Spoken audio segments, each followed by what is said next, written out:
রাজ্য, শাসন, সাম্রাজ্য, সংস্থাপনা, এগুলিকে সফল কখন বলা যেতে পারে?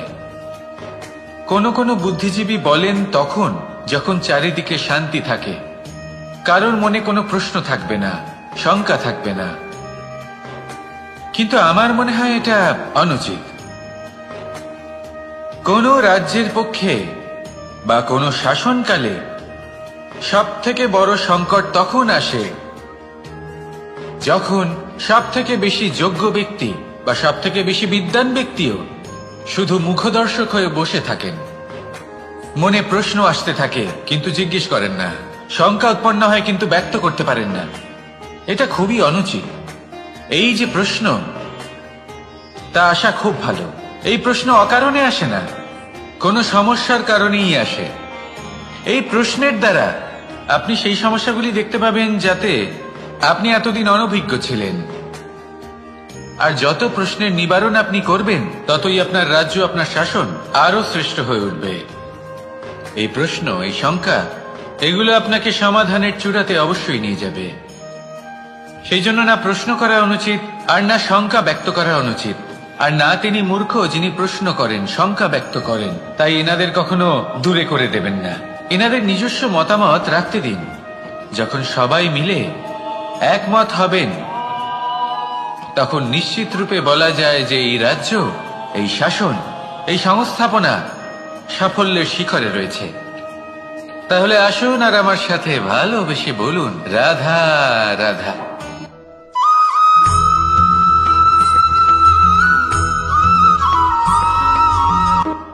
এই সংসারকে আপনি কেমন করে জানবেন, কেমন করে বুঝবেন? এবার আপনার উত্তর বড়ই সহজ হবে, সংসারকে নিজে চোখে দেখে। এটা অবশ্যই উচিত। এবারে দেখুন না, আমরা নিজে চোখে এই সংসারকে দেখি, একে চিনি, তারপরে আমরা বুঝতে পারি। কিন্তু আমরা এটা খেয়াল করতে পারি না যে সমস্ত সংসারকে দেখছে যে চোখ, তা কতটা ছোট হয়, তাই না? একা একজোড়া চোখ আমাদের সমস্ত সংসারকে দেখায়। তাহলে ভেবে দেখুন আপনার কাছে আর কি কি আছে। দুটি চোখ আছে, দুটি কান আছে, বলার ক্ষমতা আছে, যা দিয়ে আপনি শব্দ নির্মাণ করতে পারেন, শব্দ যা দিয়ে আপনি ব্রহ্ম বানাতে পারেন। দুই হাত আছে, যদি সে চায় তাহলে পাতাল খুঁড়ে সে জল নিয়ে আসতে পারে। দুটি পা আছে, যদি সে চায় তাহলে সংসারে যত বড়ই পর্বত হোক না কেন তাকে পার করতে পারে। একটা হৃদয় আছে যে প্রেমের বন্ধনে সবাইকে বেঁধে রাখে। একটা মন আছে যে প্রকাশের থেকেও বেশি তীব্র গতিতে চলে। এক মস্তিষ্ক আছে যে যত বড়ই সমস্যা হোক না কেন সমাধান বের করে ফেলে। এবারে ভেবে দেখুন আপনার কাছে কি কি নেই। বোঝার চেষ্টা করুন আপনি কতটা ধনবান। এই সংসারে সেই ব্যক্তি সুখী নন যার কাছে ধন আছে। সুখী সেই যে ধনের সদ্ব্যবহার করে। ঠিক তেমনি আপনার ধন হলো আপনার এই শরীরের ক্ষমতা। এই শরীরের ক্ষমতাগুলিকে ব্যবহার করে ধনাত্মক দৃষ্টিভঙ্গিতে সবকিছু দেখুন। এই সংসারকে বুঝুন, নিজেকে বুঝুন। এই সুখ চাইলেও আপনার থেকে দূরে থাকতে পারবে না। রাধা রাধা।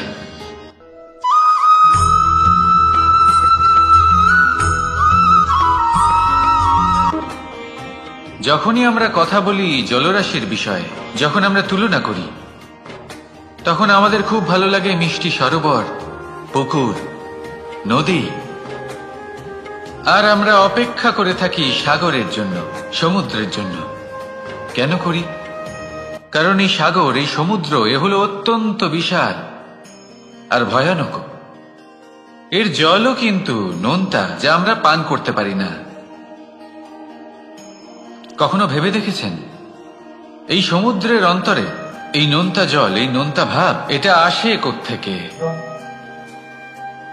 এই যে সমুদ্র, যে প্রবাহমান নদীর থেকে যে খনিজ নির্গত হয়, তার ভান্ডার হলো এটা। সেই খনিজকে নিজের অন্তরে গ্রহণ করে, সেই নোনতা ভাব নিজের মধ্যে সমাহিত করে, আর তারপর সেই নোনতা জল বাষ্পে পরিণত হয়ে উপরে উঠে যায়, যা মেঘ হয়ে আপনার ওপর মিষ্টি বৃষ্টি হয়ে ঝরে পড়ে। এ হলো সমুদ্রের ত্যাগ, যার জন্য আপনি মিষ্টি জল পান করতে পারছেন, সে নদী থেকেই হোক বা সরোবর থেকে। সেই জন্যই হয়তো সাগর হলো এত মহান, হয়তো সেই জন্যই রত্ন সাগরে পাওয়া যায়।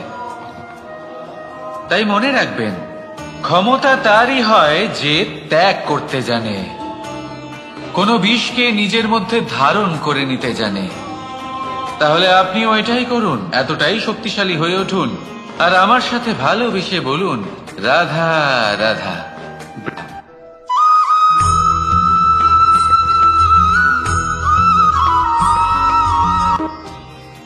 মানুষ নিজের জীবনে সুখ পাওয়ার জন্য অনেকবার চেষ্টা করে, কিন্তু সহস্র প্রয়াসের পরেও ব্যক্তি মনের মতো সুখ পায় না। সুখকে পাওয়ার এই যাত্রা অনেক সময় দুঃখের মোড়েতে এসে সমাপ্ত হয়ে যায়, আর মানুষ বুঝে উঠতে পারে না যে কেন এমন হলো। তার প্রয়াস শুদ্ধ ছিল, তার মন পবিত্র ছিল, তার মনোবাঞ্ছনা সঠিক ছিল, কিন্তু তাও কেন সে সুখ পেল না? এর কারণ হলো আপনার আশেপাশের লোকজন আপনার সাথী। আপনি সুখ অথবা দুঃখের লক্ষ্য এনাদের থেকেই পান। তাই মনে রাখবেন, অনেক সময় আমরা দুঃখ এই কারণে পাই কারণ আমরা দুজনের ওপরে ভরসা করি, আর অনেক সময় দুঃখী আমরা এই কারণে হই কারণ আমরা সজ্জনের ওপরে সন্দেহ করি। যেদিন আপনারা এটা বুঝতে পারবেন যে কাদের ওপরে সন্দেহ করবেন আর কার থেকে আশা রাখবেন, সেই দিন আপনার জীবন থেকে দুঃখ চিরকালের জন্য চলে যাবে। তাহলে আসুন আর আমার সাথে ভালোবেসে বলুন, রাধা রাধা।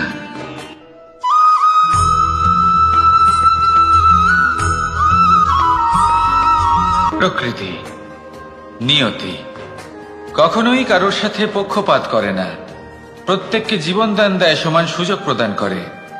এটা সেই ব্যক্তির উপরে নির্ভর করে যে সে কিভাবে তার থেকে লাভবান হয়ে উঠবে, তার নির্বাচনের উপর নির্ভর করে, তার দৃষ্টিভঙ্গির উপর নির্ভর করে যে সে কতটা ধনাত্মক বা কতটা নেতিবাচক। দুই ধরনের মানুষ হন। এমন কিছু মানুষ হন যারা প্রত্যেক পরিস্থিতি, প্রত্যেক সমস্যা এবং বিপদে সুযোগ খুঁজে বের করেন, আর কিছু এমন মানুষ রয়েছেন যারা যে কোনো সুযোগে কোথাও না কোথাও থেকে একটা সমস্যা খুঁজে বের করেন। এবার আপনি কি চান? আপনি সুযোগ চান, তাহলে সুযোগ পাবেন। আপনি সমস্যা পেতে চান, সমস্যা তো আপনি চাইলেই খুঁজে পাবেন। চয়ন আপনারই, যে আপনি কতটা ধনাত্মক থাকতে চান, কতটা নেতিবাচক থাকতে চান। ধনাত্মক থাকুন, জীবনে সব কিছু সম্ভব হবে। আসুন আর আমার সাথে ভালোবেসে বলুন, রাধা রাধা।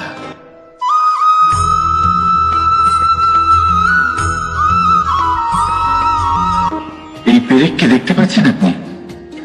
এর আকার কতটা সুন্দর, আর এই আকারের কারণেই খুব সহজেই একে দেওয়ালে রোপণ করা যায়।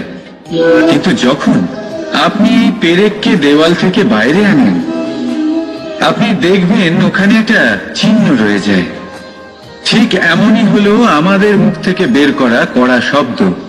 যখনই আমাদের মুখ থেকে এই কটাক্ষ বেরোয়, তখন তা কোনো ব্যক্তির মনকে আঘাত করে, আর তারপরে আপনি যতই তার কাছে ক্ষমা চান না কেন, কিন্তু তাও তার সেই ঘা পূরণ হয় না।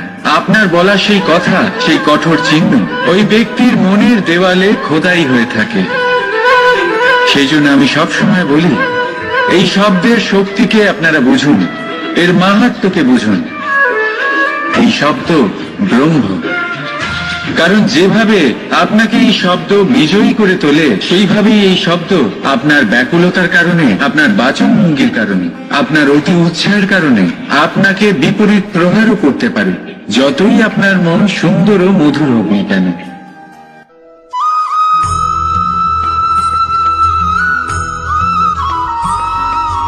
আমাদের জীবনে 7 ধরনের সুখ আছে, আর সেগুলো লাভ করার জন্য আমরা অত্যন্ত প্রচেষ্টা করি। কিন্তু কোনো প্রচেষ্টা করার পূর্বে তা কিভাবে করব সেটা বোঝা খুব প্রয়োজন, আর সেখানেই আমরা ভুল করে থাকি। যে কাজটা আমাদের পরে করা উচিত সেটাই আমরা আগে করে বসি। আপনাকে স্পষ্ট করে বোঝাই, প্রত্যেক সুখের সাথে দুটি ক্রিয়া জড়িত থাকে। এবার যখন আমরা ধনের কথা বলি তখনও দুটি ক্রিয়া জুড়ে থাকে। প্রথম ক্রিয়া হলো ধন অর্জন করা, দ্বিতীয় ক্রিয়া হলো ধনের ব্যবহার করা। আর জীবনে ধনের ব্যবহার করার পূর্বে ধন কিভাবে অর্জন করতে হয় তা শেখা অত্যন্ত প্রয়োজনীয়। আমরা মন্দিরে যাই, ভগবানের আরাধনা করি, তার জন্য পুজো করি, ওনাকে প্রসন্ন করতে চাই, কিন্তু তার আগে ভগবানের উপর আস্থা রাখা প্রয়োজনীয়। যদি আপনার অটল বিশ্বাস থাকে তবেই আপনি প্রকৃত ভক্ত হয়ে উঠতে পারবেন। এবার যদি আপনি বক্তা হয়ে থাকেন, শ্রেষ্ঠ বক্তা হতে চান, এই সংসারের সামনে নিজের বক্তব্য রাখতে চান, তাহলে কথা বলার পূর্বে কথা শুনতে শিখুন। তবেই আপনি একজন শ্রেষ্ঠ বক্তা হয়ে উঠতে পারবেন। জীবনে সম্পর্ক স্থাপন করার আগে সম্পর্ক বজায় রাখতে শিখুন। তবেই আপনি একজন প্রকৃত সাথী হয়ে উঠবেন। জীবনে পরাজয় মানার পূর্বে বিজয়ী হওয়ার চেষ্টা কিভাবে করতে হয় সেটা শিখুন। তবেই আপনি একজন নিপুণ ব্যক্তি হয়ে উঠবেন। অন্তিম এবং সবথেকে গুরুত্বপূর্ণ কথা, জীবনে ভালোবাসা লাভ করার পূর্বে ভালোবাসা প্রদান করতে শিখুন। তবেই আপনি একজন প্রকৃত প্রেমী হয়ে উঠবেন। আসুন আমার সাথে ভালোবেসে বলুন, রাধা রাধা।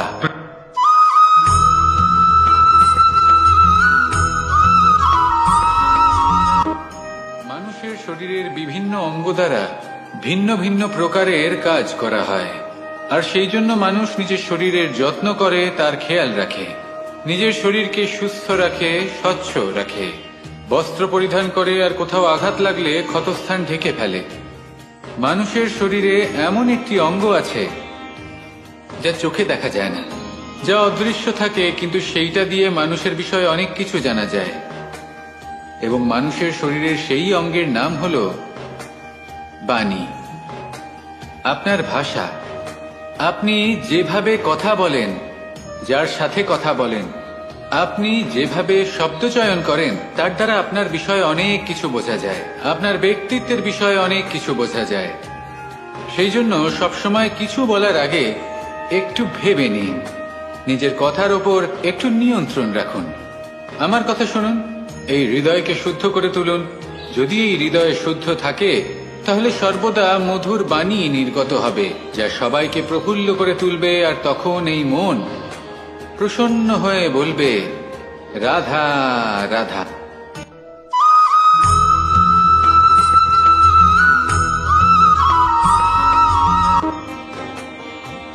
কেউ আমাকে মাখন চোর বলেন, কেউ বা আমাকে মুরলী মনোহর বলেন, কেউ আমাকে যুদ্ধ বিমুখ বলেন, কেউ বা আমাকে সুদর্শনধারী বলেন, কিন্তু আমি আসলে কে? আসুন, আজ আমি আপনাকে আমার আসল পরিচয় জানাবো। বাড়িতে সুস্বাদু মাখন থাকা সত্ত্বেও গোপীদের কাছে সুমধুর ভালোবাসাপূর্ণ বকুনি খাওয়া যে ভালোবাসে, সেই হলো কৃষ্ণ। আঙুলে সুদর্শন চক্র থাকা সত্ত্বেও যে রথের লাগাম ধরে থাকবে সেই সিদ্ধান্ত নিয়েছে, সেই হলো কৃষ্ণ। দ্বারকার মতো অনন্য রাজমহল থাকা সত্ত্বেও সুদামার মতো সখা যার অত্যন্ত প্রিয়, সেই হলো কৃষ্ণ। যদি আপনার মনে প্রেম থাকে, আপনি প্রেম বিতরণ করেন, সবাইকে ভালোবাসেন, এবং ভালোবাসা রক্ষার খাতিরে শস্ত্র হাতে নিতেও আপনি সক্ষম থাকেন, তাহলে আপনি হলেন কৃষ্ণ। আসুন আমার সাথে ভালোবেসে বলুন, রাধা রাধা।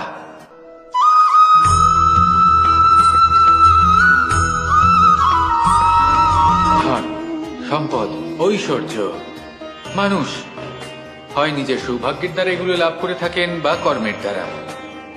সৌভাগ্য আসলে কি? গ্রহের দশা, যা প্রত্যেক মুহূর্তে বদলাতে থাকে। কর্মের মাধ্যমে যখন আপনি ধন অর্জন করেন, তখন সেই ধন আপনার আগামী প্রজন্ম লাভ করে। সেটা হয় সে ভোগ করে বা তার জন্য তার ভোগান্তি হয়। আর এটা নির্ভর করছে আপনার কর্মের ওপরে। কি কর্ম করেছেন আপনি সেই ধনকে লাভ করার জন্য। যদি আপনি সৎ পথে চলেন, নিষ্ঠা ভরে আপনি কর্ম করে থাকেন এবং তার ফলে আপনি ধন অর্জন করে থাকেন, তাহলে আপনার আগামী প্রজন্ম সেটা ভোগ করবে, সেটা প্রয়োগ করবে নিজের বিকাশের জন্য। কিন্তু যদি আপনি কুকর্ম করে থাকেন, কোন রকম ছলনা করে থাকেন এই ধন লাভ করার জন্য, তাহলে 100% আপনার আগামী প্রজন্মকে এর জন্য ভুগতেই হবে। তাহলে আপনি কি চাইবেন, যে আপনার আগামী প্রজন্ম সুখ ভোগ করবে, নাকি আপনার কুকর্মের পরিণাম ভোগ করবে? নির্বাচন আপনারই। আসুন আমার সাথে ভালোবেসে বলুন, রাধা রাধা।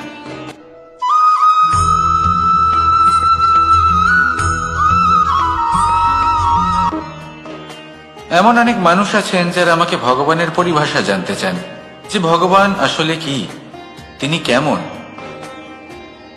এবার দেখুন, ভগবান হোক বা আপনার স্বপ্ন হোক বা আপনার লক্ষ্য হোক না কেন, সেই লক্ষ্য তখনই পূর্ণ হয়, তখনই তাকে লাভ করা সম্ভব যখন আপনার দৃষ্টিভঙ্গি মঙ্গলময় হয়, যখন আপনি নিজে মনে করবেন যে আমি যেটা পেতে চাইছি তা শুভ। উদাহরণস্বরূপ, কোনো পাখিকে দেখুন, সে গাছের ডালে বসে এবং সেখানেই বিশ্রাম করে, কিন্তু পড়ে না। কেন? কারণ ওর বিশ্বাস যে যে শাখার উপরে ও বসে আছে সেটাই হলো ওর বাসস্থান। যদি আপনি বিশ্বাস করেন, তাহলে আপনি পাথরের মধ্যেও ভগবান দর্শন করতে পারবেন। আর যদি বিশ্বাস না থাকে, তাহলে যদি ভগবান সামনে দাঁড়িয়েও থাকে, তবেও আপনার বিশ্বাস হবে না। তাই বিশ্বাস করতে শিখুন। এই বিশ্বাসের আধারেই আপনি সেই সব কিছু পাবেন যা আপনি পেতে চাইছেন।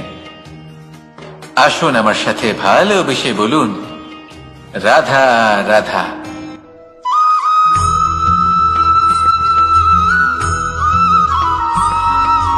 মাতা পিতার মনে সবসময় এই বাসনা বাস করে যে ওনাদের সন্তানের যেন মঙ্গল হয়। নিজের সন্তানকে সেই সবকিছু দেবার সবসময় চেষ্টা করতে থাকেন যেগুলো তারা নিজেরা নিজেদের জীবনে কখনো পেতে পারেননি। এবং এই প্রক্রিয়ায় সব থেকে গুরুত্বপূর্ণ বিষয়টি ভুলে যান, নিজের সন্তানকে সেই জিনিস দেওয়া যেটা উনি সব থেকে আগে পেয়েছেন। আমি ধনের কথা বলছি না, আমি বলতে চাইছি নিজের অভিজ্ঞতা দ্বারা ওনারা যে মানসিক স্থিতি লাভ করেছেন, ওনারা যে মর্যাদা লাভ করেছেন, যে শিক্ষা ওনারা লাভ করেছেন, সবার আগে নিজের সন্তানকে সেটা দেওয়া প্রয়োজন। সেটা যদি নিজের সন্তানকে দিতে পারেন, তাহলে এই সন্তান জীবনে তার পথে এগোতেও পারবে, ধন অর্জন করতে পারবে এবং শক্তিশালী অনুভবও করতে পারবে। সেই জন্য সন্তানকে সবার আগে সেটা দান করুন যেটা সব থেকে বেশি মূল্যবান। সেটা দিন যেটা আপনি সবার আগে লাভ করেছেন। আসুন আমার সাথে ভালোবেসে বলুন, রাধা রাধা। কখনো কখনো আমরা খুব ব্যথিত হয়ে পড়ি। আমরা নিজেদের পরিবারের জন্য এত কিছু করি, আর তারা আমাদের দেখলেই ভয়ভীত হয়ে পড়ে, আমাদের দেখলে বিরক্ত হয়। কখনো নিজেদের সন্তানকে বিকাশের পথে অগ্রসর করার জন্য আমরা তাদের উপর একটু জোর দিই যাতে তারা পরিশ্রম করে, কিন্তু সেই সন্তান আমাদের উপর বিরক্ত হয়ে পড়ে। কখনো সন্তানকে সঠিক শিক্ষা দেওয়ার জন্য আমরা তাদের কিছু সীমা নির্ধারিত করি, তখন সেই সন্তানের চোখে নিজেদের জন্য আমরা ঘৃণা দেখতে পাই। মানুষ কেন ব্যথিত হবেন না?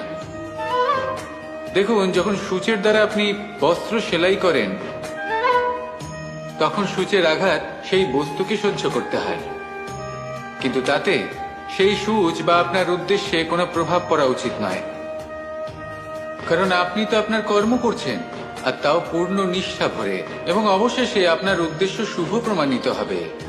তাই কেউ বিরক্ত হচ্ছে বলে বা কারোর চোখে নিজের প্রতি ঘৃণা দেখার ভয় কখনো পিছিয়ে যাবেন না।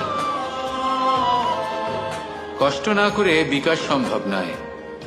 কর্ম করতে থাকুন, সব কিছু শুভ হবে। আসুন আমার সাথে ভালোবেসে বলুন, রাধা রাধা।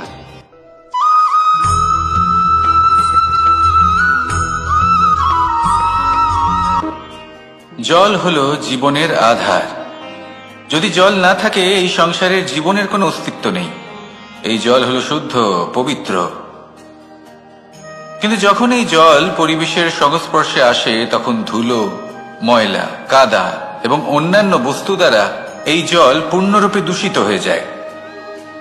এবার যদি এই জলের শুদ্ধিকরণ করতে হয় তাহলে আমরা এই জলকে অস্থির হতে দিই না, তাকে স্থিরভাবে রেখে দিই।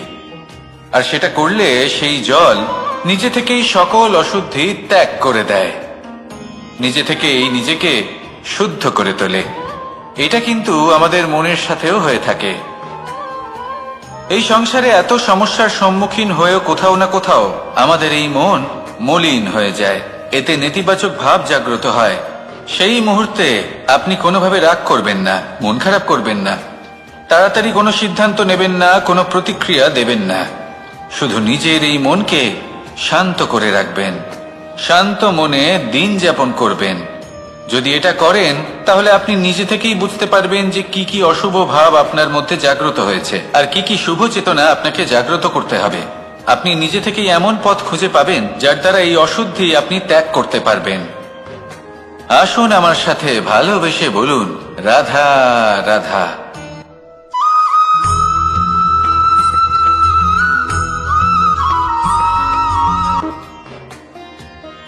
প্রেমের পরিভাষা আসলে কি? ভিন্ন ভিন্ন ধরনের ব্যক্তি, ভিন্ন ভিন্ন ধরনের প্রেমী আলোচক বিভিন্ন ধরনের পরিভাষা প্রদান করেন এই প্রেম নিয়ে। কিন্তু প্রত্যেকের মনেই কখনো কখনো এই প্রশ্ন এসেছে, এই ভালোবাসা আসলে কি? নিজের প্রিয়তমকে জয় করাই কি প্রেম? চার হাত এক হয়ে যাবার নামই কি প্রেম? নিজের আবেগ ব্যক্ত করাই কি ভালোবাসা? না, প্রেমের অর্থ কাউকে লাভ করা নয়, বরং তার মাঝে বিলীন হয়ে যাওয়া। যদি কারোর হাত ধরে থাকি তাহলে আজীবন তার সাথে পথ চলা হলো প্রেম। প্রেম শুধুমাত্র সেটা নয় যা প্রেমী আর প্রেমিকার কেশদামে মালা বেঁধে দেয়। মাতা পিতার জন্য দিনরাত পরিশ্রম করা, নিজের পরিবারের জন্য দিনরাত পরিশ্রম করা, সেটাও প্রেম। নিজের বন্ধুদের জন্য, আপনজনের জন্য সবকিছু উজাড় করে দেওয়ার নাম হলো ভালোবাসা। নিজের মাতৃভূমির জন্য সাহসের সাথে লড়াই করা এবং আনন্দে নিজের জীবন ত্যাগ করে দেওয়াও কিন্তু প্রেমের নামান্তর। সেই জন্য যারা বুদ্ধিমান ব্যক্তি তারা কখনো প্রেমের পরিভাষা খুঁজতে চান না, কারণ তারা জানেন যে এই প্রেম কতটা বিশাল। তারা জানেন যে এই প্রেম হলো এক বিশাল সাগর যাকে নিজের মুঠোয় ধরে রাখা যায় না। সেই জন্য এই প্রেমের সাগরে ডুবে যান এবং সকলকে ভালোবাসতে শিখুন। যদি সবাইকে ভালোবাসতে পারেন তাহলে তাদেরও কল্যাণ হবে যারা আপনাকে ভালোবাসে, এবং সকলকে ভালোবাসতে শিখুন। যদি সবাইকে ভালোবাসতে পারেন তাহলে তাদেরও কল্যাণ হবে যারা আপনাকে ভালোবাসে, তাদেরও কল্যাণ হবে যাদেরকে আপনি ভালোবাসেন, আর আপনারও কল্যাণ হবে। আর তখন এই মন ভালোবেসে বলবে, রাধা রাধা।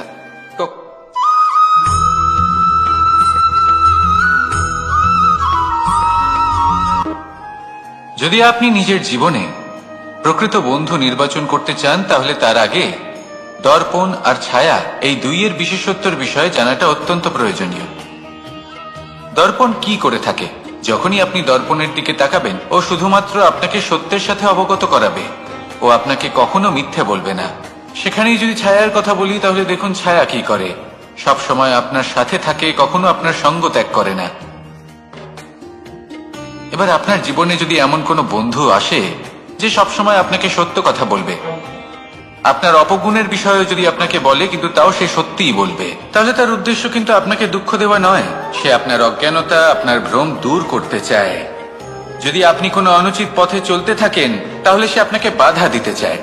আর যদি সেই মিত্রই ছায়া সঙ্গীর মতো হয়, সে কখনোই সুখ দুঃখে আপনার সঙ্গ ত্যাগ করবে না। তার উদ্দেশ্য হলো সবসময় আপনাকে রক্ষা করা। তাই এরকম দর্পণ বা ছায়ার মতো কোনো বন্ধু যদি আপনার জীবনে আসে তাহলে তাকে কোথাও যেতে দেবেন না। সে আপনার জীবনকে সুখময় করে তুলবে। আর যদি আপনার জীবনে উপস্থিত বন্ধু এমন না হয় তাহলে তাকে নিজের থেকে দূরে করে দেওয়াই বাঞ্ছনীয়। তাহলে দর্পণ আর ছায়ার মতো প্রকৃত এবং ভালো বন্ধুকে নিজের জীবনে স্থান দিন আর আমার সাথে ভালোবেসে বলুন, রাধা রাধা।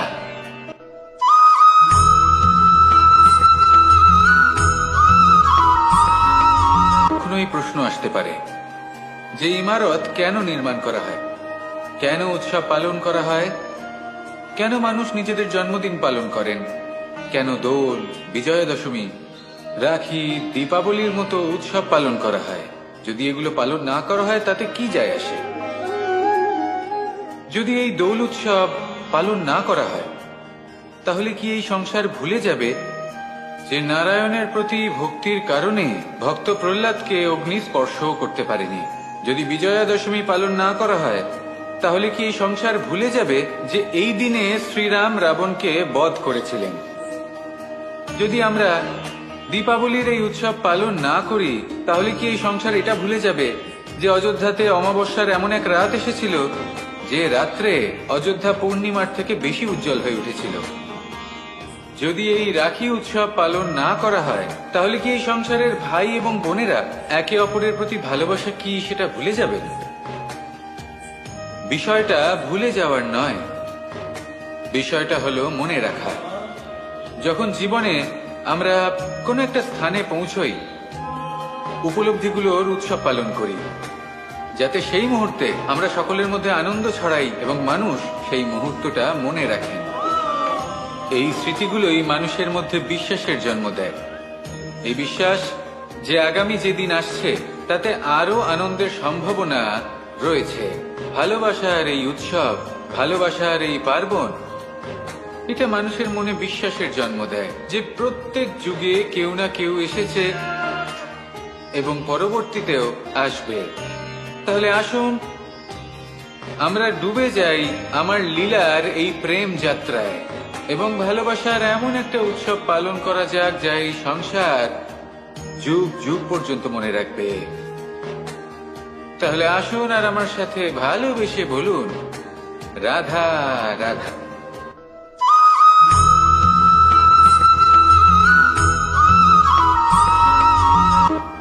আমাদের এই জীবন, তাতে এই যে সময় চক্র, তা তিনটি ভাগে বিভক্ত।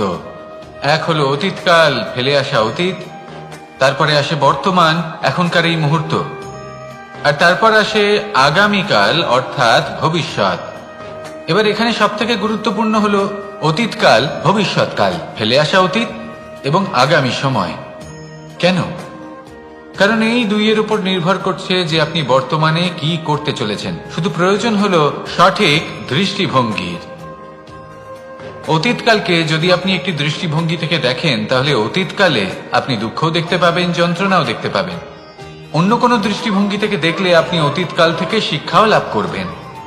এবার এই শিক্ষা অনুসারেই বর্তমানে কর্ম করা উচিত। এবং যদি ভবিষ্যতের কথা বলি তাহলে বলবো, ভবিষ্যতের কথা ভেবে আপনি আজ অবশ্যই চিন্তিত হতে পারেন। অন্য একটি দৃষ্টিভঙ্গি থেকে দেখলে এই ভবিষ্যতেই আপনি একটি লক্ষ্য, একটি উদ্দেশ্য দেখতে পাবেন যে আপনি কি করতে চান, কি লাভ করতে চান। এবার সেই অনুসারে বর্তমানে কর্ম করা উচিত, ভবিষ্যৎ এবং অতীতকাল অনুসারে। এভাবেই যদি জীবনে কর্ম করতে থাকেন, আপনার এই বর্তমানের দিনগুলো আপনি একটু নতুন ভাবে বাঁচতে পারবেন। এভাবেই যদি জীবনে এগোতে থাকেন তাহলে আপনার জীবনে আনন্দের উদ্ভব হতে কেউ বাধা দিতে পারবে না। আসুন আমার সাথে ভালোবেসে বলুন, রাধা রাধা।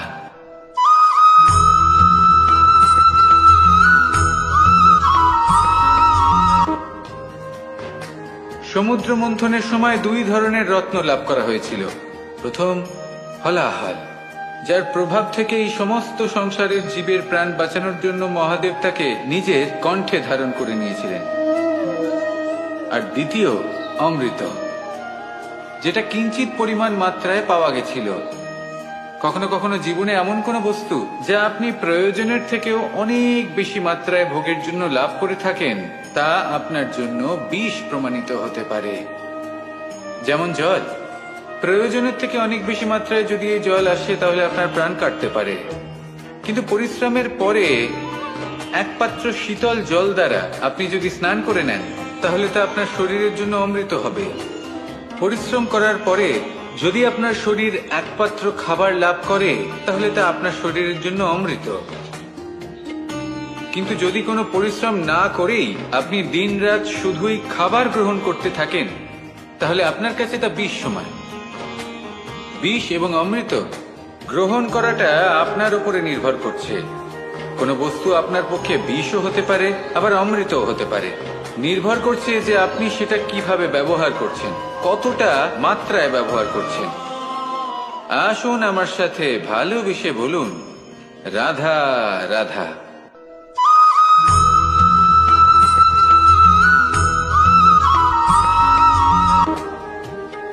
সুখ, দুঃখ, মৃত্যু, মহামারী, এগুলো কখনো বলে আসে না, আবার জিজ্ঞাসা করেও আসে না। এমনই হয় দ্রুত ক্রীড়ার এই খেলায়। এক কারাগারের মতো, একটা মাকড়সার জালের মতো।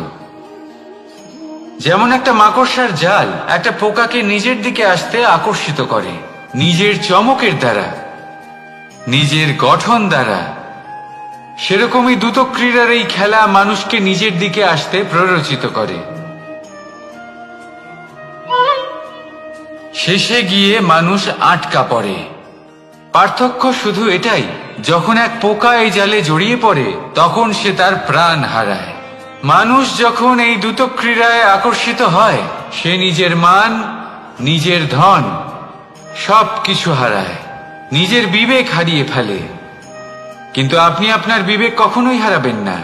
যদি আপনার মনে লোভ চলে আসে, আপনি লোভী হয়ে ওঠেন। যদি আপনি দ্রুত ক্রীড়ার এই খেলায় আটকা পড়েন, তাহলে মনে রাখবেন, এই খেলা থেকে ফিরে আসা প্রায় অসম্ভবই বলা যায়। নিজের বিবেক কখনো হারাতে দেবেন না, কারণ বিনাশ আসার প্রথম লক্ষণ হলো বিবেকের বোধ চলে যাওয়া। এই প্ররোচনায় কখনো পা দেবেন না। আর আমার সাথে ভালোবেসে বলুন, রাধা রাধা।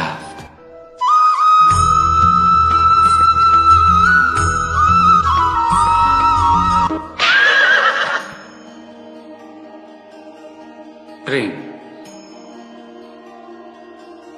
আড়াই অক্ষর, মাত্র আড়াই অক্ষরের এই শব্দ প্রেম, এর মধ্যে ত্রিলোকের এবং সমগ্র ব্রহ্মাণ্ডের বীজ নিহিত আছে। এমন কি আছে যা এই প্রেম করতে পারে না? যেখানে শক্তি এবং বিদ্যা প্রয়োগ করে আপনি কিছুই করতে পারবেন না, সেটাও প্রেম দ্বারা অর্জন করা সম্ভব। প্রেম চাইলে পাথরেও ফুল ফোটাতে পারে। প্রেম চাইলে ন্যাড়া পাহাড়ের বুক চিরে নদীপথ তৈরি করতে পারে। চাইলে নিরক্ষর ব্যক্তিকে সংসারের শ্রেষ্ঠ জ্ঞানী করে তুলতে পারে। শুধুমাত্র এই প্রেমের জন্য সবার দুষ্টু কানাই ঘনশ্যাম হয়ে উঠেছিল। শুধুমাত্র এই প্রেমের টানেই ত্রিলোকের স্বামী দ্বারকাধীশ নির্ধন সুদামার পদসেবাও করেছিলেন। এই প্রেম হলো সংসারের সবথেকে বড় শক্তি। এই সংসারের আধার হলো প্রেম। এমন কিচ্ছু নেই যা এই প্রেমের পক্ষে সম্ভব নয়। যেখানে বিদ্যা এবং শক্তি সাহায্য করতে পারে না, সেখানে এই প্রেম আপনাকে জয়ী করে দিতে পারে।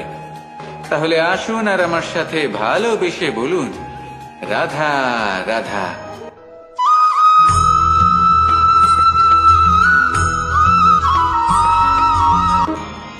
বরদান এবং অভিশাপ, এই দুই হলো একই মুদ্রার দুটি পিঠ। এই বরদান আমরা অনেক কারণে পেতে পারি। কখনো নিজের পরিশ্রমের কারণে, কখনো নিজের তপস্যার কারণে, কখনো আমাদের পূর্বপুরুষদের কর্ম ও তপস্যার কারণে। কিন্তু এই বরদান কতক্ষণ বরদান থাকবে তা আমরা নিশ্চিত করতে পারি না। তা সুনিশ্চিত করে শুধুমাত্র আমাদের কর্ম। যদি আপনাকে উদাহরণ দিই, আপনি রেশমের কীট দেখেছেন? ও বরদান পেয়েছে যে ও নিজের সুরক্ষার জন্য খোলস বানাতে পারে। এবারও তাতে এত মত্ত হয়ে যায় যে এমন এক আবরণ বানিয়ে ফেলে যাতে সে নিজেই আবদ্ধ হয়ে চাপা পড়ে মরে যায়। এটার তাৎপর্য কি? তাৎপর্য খুবই সরল। গর্ব করা খুবই ভালো, কিন্তু অহংকার করা কখনোই উচিত নয়। যদি অহংকার মনের মধ্যে প্রবেশ করে, তাহলে এই বরদান অভিশাপে পরিণত হতে সময় লাগে না। আর যদি কর্মশ্রেষ্ঠ হয়, তাহলে অভিশাপও বরদানে পরিণত হয়। তাহলে আসুন শ্রেষ্ঠ কর্ম করুন আর আমার সাথে ভালোবেসে বলুন, রাধা রাধা।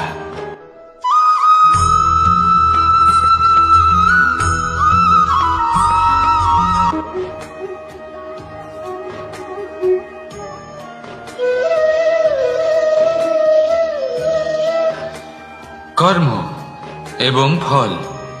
দেখতে গেলে এই সমস্ত ব্রহ্মাণ্ড এই দুইয়ের মাঝেই স্থির হয়ে আছে। মানুষজন কর্ম করেন ভালো ফল লাভের আশায়, আর ভালো ফল লাভের আশায় উনি এটাই ভুলে যান যে উনি যে কর্ম করছেন তা কি করছেন। আমি বলেছিলাম কর্ম করুন ফলের চিন্তা না করে, কিন্তু কি কর্ম করছেন সেই বিষয়ে ভাবাটাও অত্যন্ত আবশ্যক।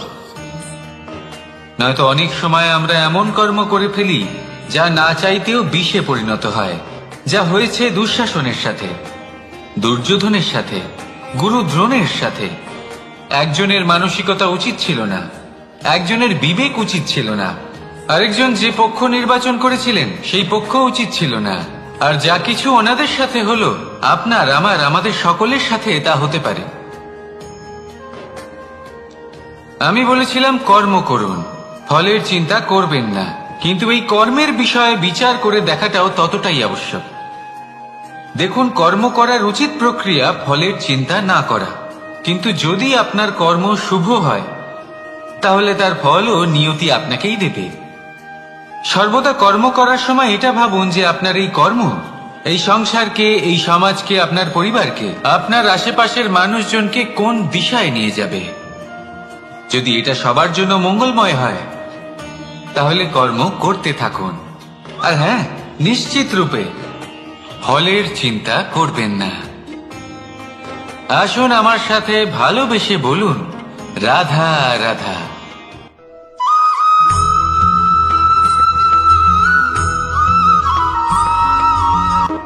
শব্দই হলো শূন্য, শব্দই হলো আরম্ভ, শব্দই হলো অন্ত, শব্দই হলো অমর, শব্দই হলো ব্রহ্ম। এই শব্দ হলো অত্যন্ত বিশেষ। কেউ কাঁদলে তাকে হাসিয়ে তোলে, কেউ হাসলে তাকে কাঁদিয়ে দেয়। কারোর মনে উদ্দীপনা জাগিয়ে তুলতে পারে, আবার কারোর মনে কাঁটা হয়ে বিঁধে থাকতে পারে। একটা অত্যন্ত গুরুত্বপূর্ণ কথা যা বোঝা অত্যন্ত আবশ্যক। আপনার মন, আপনার হৃদয় যতই শুদ্ধ হোক না কেন, যতই পবিত্র হোক না কেন, আপনার দৃষ্টিভঙ্গি যতই স্পষ্ট হোক না কেন, যদি আপনার কথা পবিত্র না হয়, যদি আপনার শব্দ শুদ্ধ না হয়, তাহলে তা আপনাকে আপনার কর্মফল ভোগ করতে বাধ্য করবেই। একটা সহজ উদাহরণ দিই। আপনার জীবনে এমন কেউ অবশ্যই থাকবেন যাকে আপনি পছন্দ করেন না, যিনি হয়তো অধর্মী মানুষ, যিনি হয়তো দুর্বুদ্ধি সম্পন্ন মানুষ, কিন্তু তার জন্য অপশব্দ প্রয়োগ করলে তার মধ্যে কোনো পরিবর্তন আসবে না, তার মানসিকতা বদলাবে না, শুধু মনে প্রতিশোধ স্পৃহা জেগে উঠবে, মনে হিংসা জাগবে, আর কিচ্ছু নয়। সেই জন্য নিজের শব্দকে নিয়ন্ত্রণ করুন, নিজের কথা সংযত করুন। শ্রেষ্ঠ থেকে শ্রেষ্ঠতর মানুষকেও সাবধানী হতে হয়, কারণ যদি এই শব্দের প্রয়োগ সঠিক না হয় তাহলে আজীবন মানুষকে নির্বাক হয়ে থাকতে হতে পারে। তাহলে নিজের শব্দ নিয়ন্ত্রিত রাখুন, নিজের কথাকে শুভ করুন, এতে প্রেমবোধ জাগিয়ে তুলুন, আর সেই প্রেমবোধ নিয়েই বলুন, রাধা রাধা।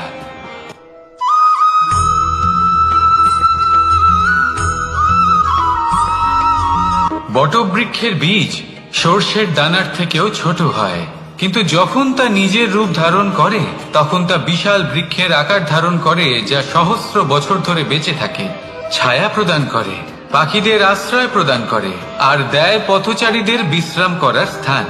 কেন? কারণ সেই ছোট বীজ তা মাটির ভেতরে গিয়ে নিজের খোলস ত্যাগ করে।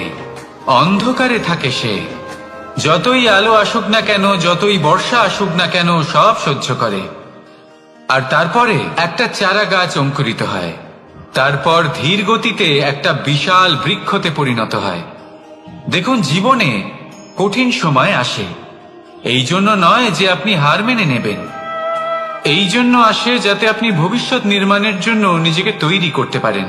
যদি কঠিন সময়ে আপনি ওই বীজের মতো দৃঢ় হয়ে থাকতে পারেন, তাহলে আপনিও একদিন সেই বিশাল বৃক্ষের মতো নিজের অস্তিত্ব গড়ে তুলতে পারবেন, যা সহস্র বছর পর্যন্ত মনে রাখা হবে।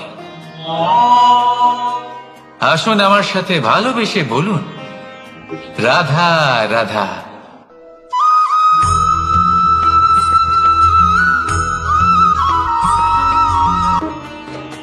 ভগবান আর ভক্ত যখন এক আকার হয়ে যায়, যখন ভক্ত তার ভগবানের প্রতি এবং নিজের জীবনের উদ্দেশ্যের প্রতি সম্পূর্ণরূপে সমর্পিত হয়, তখন জন্ম নেয় ভক্তি। এই সংসারের সমস্ত আশা হয়তো আপনার সঙ্গ ত্যাগ করে দিতে পারে, তখনও ভক্তি সাথে থাকবে। ভক্ত আর ভগবান যখন এক আকার হয়ে যায়, তাদের মধ্যে কোনো পার্থক্য থাকে না। তারা এক হয়ে যায়, এক ব্যক্তিত্ব, এক অস্তিত্ব। সেই জন্য কখনো জীবনে যে কোনো রূপেই, যে কোনো প্রকারেই, যে কোনো ঈশ্বরকে মান্য করুন, মনের মধ্যে শ্রদ্ধা ভাব জাগ্রত করুন, মনে ভক্তি ভাব জাগ্রত করুন। এই সমগ্র সংসারে সব কিছু আপনাকে ছেড়ে চলে গেলেও তখনও এই ভক্তি শুধুমাত্র আপনার উত্থান ঘটাবে। তাই মনে ভক্তি জাগ্রত করুন আর আমার সাথে ভালোবেসে বলুন, রাধা রাধা।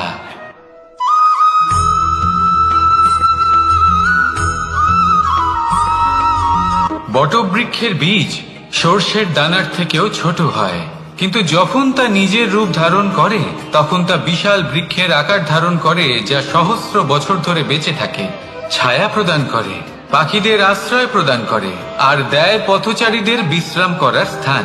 কেন? কারণ সেই ছোট বীজ তা মাটির ভেতরে গিয়ে নিজের খোলস ত্যাগ করে। অন্ধকারে থাকে সে, যতই আলো আসুক না কেন, যতই বর্ষা আসুক না কেন, সব সহ্য করে। আর তারপরে একটা চারা গাছ অঙ্কুরিত হয়, তারপর ধীর গতিতে একটা বিশাল বৃক্ষতে পরিণত হয়। দেখুন, জীবনে কঠিন সময় আসে, এই জন্য নয় যে আপনি হার মেনে নেবেন, এই জন্য আসে যাতে আপনি ভবিষ্যৎ নির্মাণের জন্য নিজেকে তৈরি করতে পারেন। যদি কঠিন সময়ে আপনি ওই বীজের মতো দৃঢ় হয়ে থাকতে পারেন, তাহলে আপনিও একদিন সেই বিশাল বৃক্ষের মতো নিজের অস্তিত্ব গড়ে তুলতে পারবেন, যা সহস্র বছর পর্যন্ত মনে রাখা হবে। আসুন আমার সাথে ভালোবেসে বলুন, রাধা রাধা।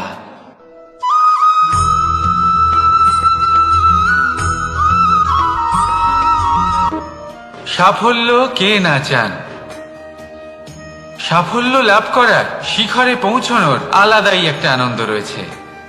আর আপনজনদেরও কে না চান? প্রত্যেক মানুষ চান যেন জীবনে তার কোনো আপনজন থাকে, যারা সবসময় তাদের সাথে থাকবে, কারণ আপনজনের সাথেই তো সাফল্যের আনন্দ সব থেকে বেশি পাওয়া যায়। কিন্তু আসলে কি হয়, অনেক সময় সাফল্যের খোঁজে সেই পথে চলতে চলতে আমরা আপনদের থেকে দূরে চলে যাই, না চাইতেও দূরে চলে যেতে হয়, ওনাদের সাথে সময় কাটাতে পারি না। আর আমরা ভুলে যাই যে সাফল্যের আসল আনন্দ আপনজনদের সাথেই পাওয়া যায়। সফল হওয়ার পরে আপনদের সাথে দেখা হলে তাদের চোখে আমাদের জন্য যে আবেগ থাকে, যে সম্মান, যে প্রেম থাকে, সেটাই হলো আসল পুরস্কার। আমরা সেই কথা ভুলে যাই এবং একা হয়ে পড়ি। বেশিরভাগ সময় এটাই হয়, বেশিরভাগ সময় সফল মানুষগুলি একা হয়ে যান। এবার আপনি কি চান? আপনি অসফল হয়ে দিনগুলি একাকিত্বে কাটাতে চান, নাকি সফল হয়ে আপনজনদের সাথে আনন্দে থাকতে চান? সেই সিদ্ধান্ত আপনার। সাফল্যের পেছনে ছুটুন, নিজেকে উজাড় করে দিন, কিন্তু আপনজনদের সঙ্গ ত্যাগ করবেন না। সেই আপনজন যারা আপনার সাফল্যের জন্য দায়ী, সেই আপনজন যিনি আপনার সাফল্যে আনন্দ পান, সুখ লাভ করেন, তাদের কখনো ত্যাগ করবেন না। আসুন আমার সাথে ভালোবেসে বলুন, রাধা রাধা।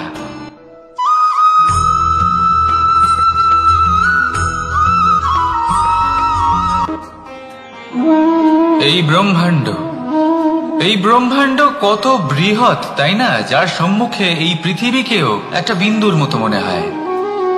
আর এই পৃথিবীতে আমরা কে হই, আমাদের আকার কিরকম, আমাদের অস্তিত্বই বা কি?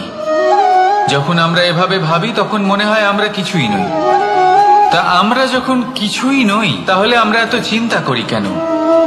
কি ভেবে ভয় পাই? কাকেই বা এত ভয় পাই? কে আমাদের মারতে পারে আর কেই বা আমাদের জন্ম দেবে? আত্মার আসলে না কখনো জন্ম হয় আর না কখনো মৃত্যু। আত্মা শুধুই শরীর বদল করে। আপনি, আমি, আমরা সকলে এই শরীর নয়, আমরা হলাম আত্মা, যা হলো পরম আত্মার পরম অঙ্গ। সেই জন্য মনে রাখবেন, বাইরের কোথাও দেখবেন না, নিজের অন্তরের গভীরে গিয়ে দেখুন, আত্মাকে উপলব্ধি করতে শিখুন।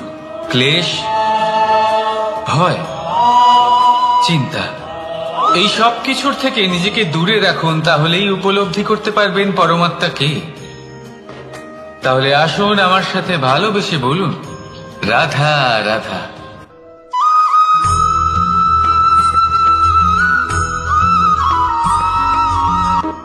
মানুষ আর ধন, এই দুইয়ের মধ্যে সম্পর্ক খুব ঘনিষ্ঠ।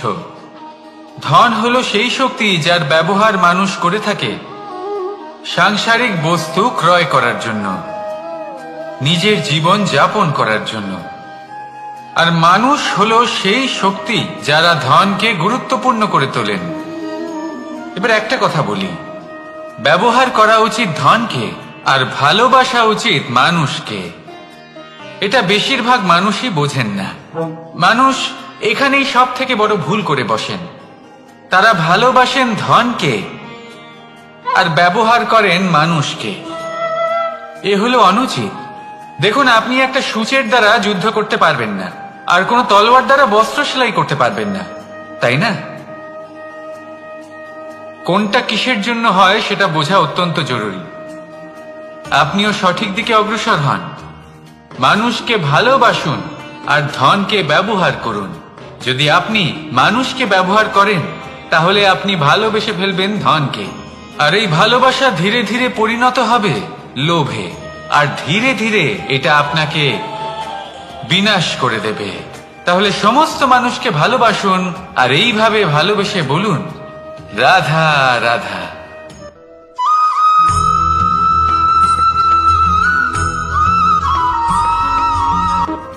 পরিবর্তন এই সংসারের শাশ্বত নিয়ম। কোন রাজা নেই যিনি চিরকাল রাজা থাকেন, কোন ধনী ব্যক্তি নেই যিনি চিরকাল ধনী থাকবেন। এই সংসারে সূর্যের স্থান নেওয়ার জন্য চন্দ্রিমার আগমন ঘটে।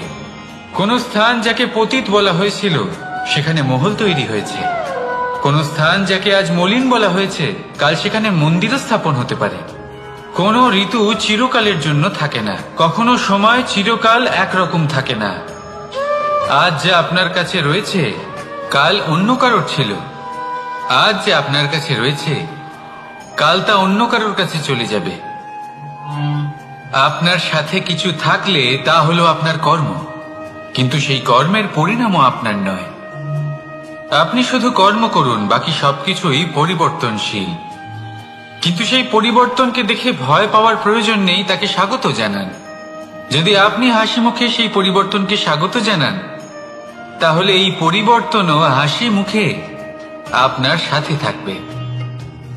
আসুন আমার সাথে ভালোবেসে বলুন, রাধা রাধা।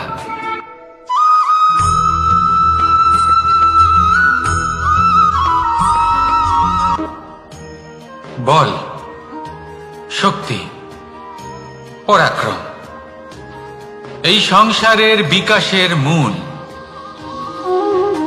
কিন্তু কখনো ভেবেছেন যে প্রকৃতি আমাদের এই বল, শক্তি, পরাক্রম কেন দিয়েছেন?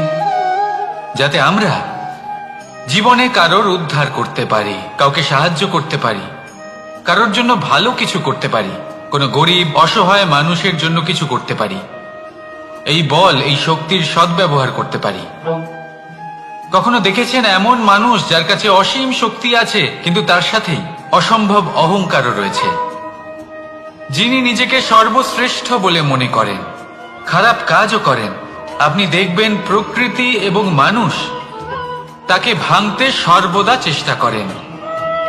মনে রাখবেন, যতই সুবিশাল পর্বত হোক না কেন, তা যদি পথে পড়ে তাকে ভেঙে পথ প্রশস্ত করা হয়। যদি আপনার কাছে বল থাকে, শক্তি থাকে, পরাক্রম থাকে, তাহলে তার সদ্ব্যবহার করুন, কাউকে সাহায্য করুন, কাউকে রক্ষা করুন। যদি আপনি আপনার শক্তির দুর্ব্যবহার করেন, তাহলে মনে রাখবেন আপনি নিজের বিনাশ নিজেই আমন্ত্রণ করছেন।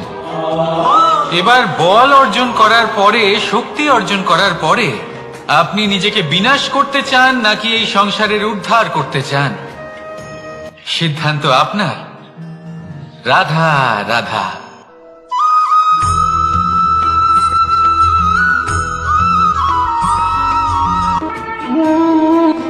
সময়, এই সময় আসলে কি? এই সময় একটা সরল রেখা তো কখনোই নয়। সময় হলো একটা চক্র, যেখানে এর আদি সেখানেই হলো এর অন্ত, আর যেখানে তা শেষ হয় সেখান থেকেই তার শুরু হয়। এই সময় একটা অত্যন্ত বিচিত্র চিন্তা, বিচিত্র ভাবনা, একটা বিচিত্র বস্তু যা কেউ বুঝতে পারেন না। এই সময়ের লীলা, এর কোনো প্রমাণ নেই, কোনো জ্ঞান নেই, কোনো পরিমাপ নেই। শুধু এটুকু আমরা জানতে পারি, যেখানে শেষ হবে সেখান থেকে একটা নতুন সূচনাও হবে। যা আজ আপনার কাছে আছে কাল অন্য কারোর কাছে যাবে, তারপরে তার কাছ থেকেও অন্য কারোর কাছে যাবে, তারপরে তার থেকেও ছিনিয়ে নেওয়া হবে। এই নিয়তির একজনের কাছ থেকে অন্যজনের কাছে আদান প্রদানের এই সময় হলো আপনার সময়। এই সময়ের সদ্ব্যবহার করুন, এই সময়কে বাঁচুন। আপনাকে শুধু এটাই সুনিশ্চিত করতে হবে যে আপনি কোন পক্ষে আছেন। আর সত্যি বলতে কি, আপনার জীবনের পরিণাম নির্ভর করে আপনার নির্বাচনের ওপর। আপনি কোন পক্ষ নির্বাচন করছেন। তাহলে মনে রাখবেন, জীবনে সেই পক্ষই নির্বাচন করবেন যা চয়ন করার পরে আপনি সুখ অনুভব করবেন, আপনি সন্তোষ লাভ করবেন, প্রসন্নতা লাভ করবেন। আর আমি এটাই সুনিশ্চিত করব যে এই পক্ষ যেন শান্তির পক্ষ হয়, এই পক্ষই যেন প্রেমের পক্ষ হয়। তাহলে চিন্তা করবেন না, আর আসুন আমার সাথে ভালোবেসে বলুন রাধা রাধা।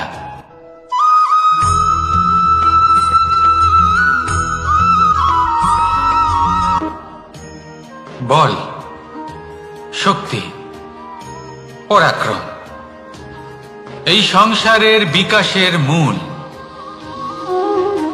কিন্তু কখনো ভেবেছেন যে প্রকৃতি আমাদের এই বল, শক্তি, পরাক্রম কেন দিয়েছেন? যাতে আমরা জীবনে কারোর উদ্ধার করতে পারি, কাউকে সাহায্য করতে পারি, কারোর জন্য ভালো কিছু করতে পারি, কোনো গরিব অসহায় মানুষের জন্য কিছু করতে পারি। এই বল, এই শক্তির সদ্ব্যবহার করতে পারি। কখনো দেখেছেন এমন মানুষ যার কাছে অসীম শক্তি আছে কিন্তু তার সাথেই অসম্ভব অহংকারও রয়েছে, যিনি নিজেকে সর্বশ্রেষ্ঠ বলে মনে করেন, খারাপ কাজও করেন। আপনি দেখবেন প্রকৃতি এবং মানুষ তাকে ভাঙতে সর্বদা চেষ্টা করেন। মনে রাখবেন, যতই সুবিশাল পর্বত হোক না কেন, তা যদি পথে পড়ে তাকে ভেঙে পথ প্রশস্ত করা হয়। যদি আপনার কাছে বল থাকে, শক্তি থাকে, পরাক্রম থাকে, তাহলে তার সদ্ব্যবহার করুন, কাউকে সাহায্য করুন, কাউকে রক্ষা করুন। যদি আপনি আপনার শক্তির দুর্ব্যবহার করেন, তাহলে মনে রাখবেন আপনি নিজের বিনাশ নিজেই আমন্ত্রণ করছেন। এবার বল অর্জন করার পরে, শক্তি অর্জন করার পরে আপনি নিজেকে বিনাশ করতে চান নাকি এই সংসারের উদ্ধার করতে চান? সিদ্ধান্ত আপনার। রাধা রাধা।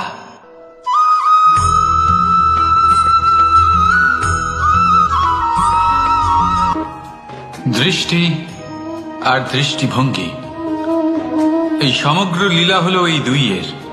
বিচিত্র হতে পারে কিন্তু এটাই সত্যি। এবার আপনাকে একটা উদাহরণ দিয়ে বোঝাই।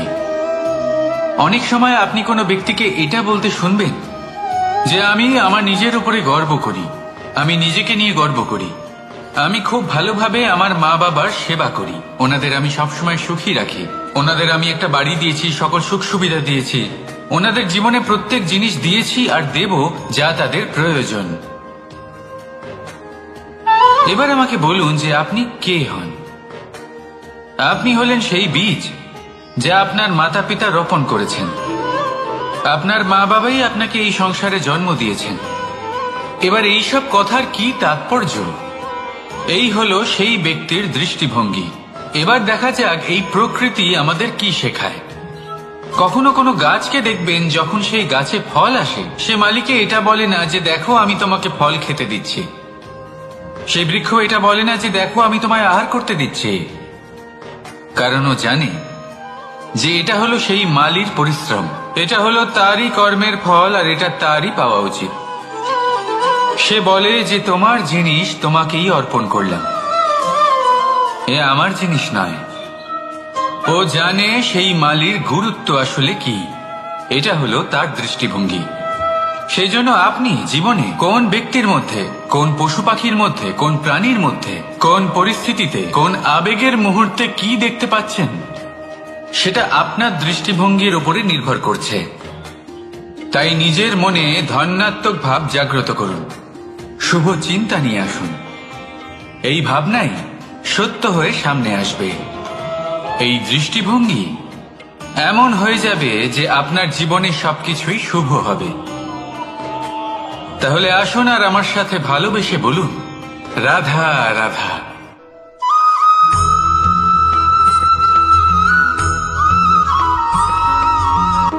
আপনি কি কখনো জলকে নিজের মুঠোতে ধরে রাখার চেষ্টা করেছেন? চলুন আজ করা যাক।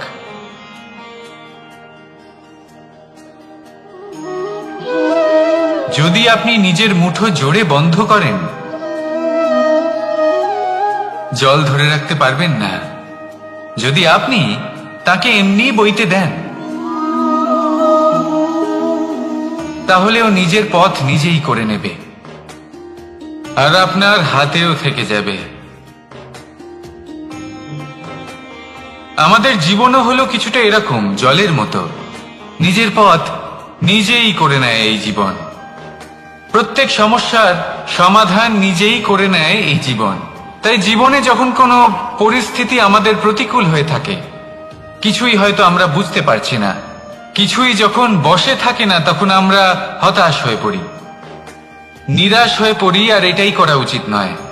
শান্ত মনে দেখতে হবে যে এই জীবনে আসলে কি ঘটে চলেছে। কষ্ট সবাই ভোগ করেন, কষ্ট পেলে কেউ রেগে যান, রেগে গিয়ে পরাক্রম দেখান, এটাই তো করা উচিত নয়। শান্ত মনে সেটাই করতে হবে যা জীবন আমাদের শেখাতে চাইছে। জীবন আমাদের সব শিখিয়ে দেবে, শুধু মনে রাখবেন কখন প্রয়াস করতে হবে আর কখন আমাদের প্রতীক্ষা করতে হবে, সেটা আগে আপনাকে বুঝতে হবে। তাহলে আসুন আমার সাথে ভালোবেসে বলুন, রাধা রাধা।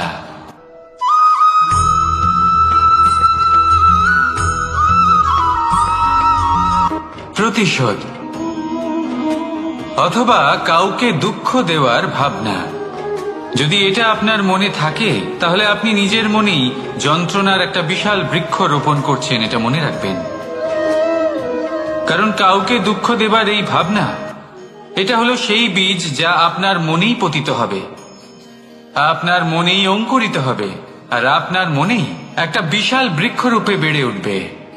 জীবন আপনার, কর্ম আপনার, কাউকে দুঃখ দেবার ভাবনা আপনার ছিল, এই বৃক্ষ হলো আপনার, তাই এর ফলও আপনিই পাবেন, যা গ্রহণও আপনাকেই করতে হবে। মনে রাখবেন, যে মানুষ এটা ভাবে যে আমি ওকে দুঃখ দেব, ওকে কষ্ট দিতে চাই আমি, সেই মানুষই দুঃখ আর কষ্ট পেয়ে থাকে। যদি সেই জায়গায় আপনি এটা ভাবেন যে আমি কাউকে সুখী করে তুলতে চাই, কাউকে সুখ প্রদান করতে চাই, তাহলে তারও বীজ আপনার মনেই রোপণ হবে, বৃক্ষে পরিণত হবে, যার ফলও আপনিই পাবেন। এখানে বিষয়টা হলো শুধু মানসিকতার চিন্তা, যা সত্য হয়ে আপনার সামনে আসে।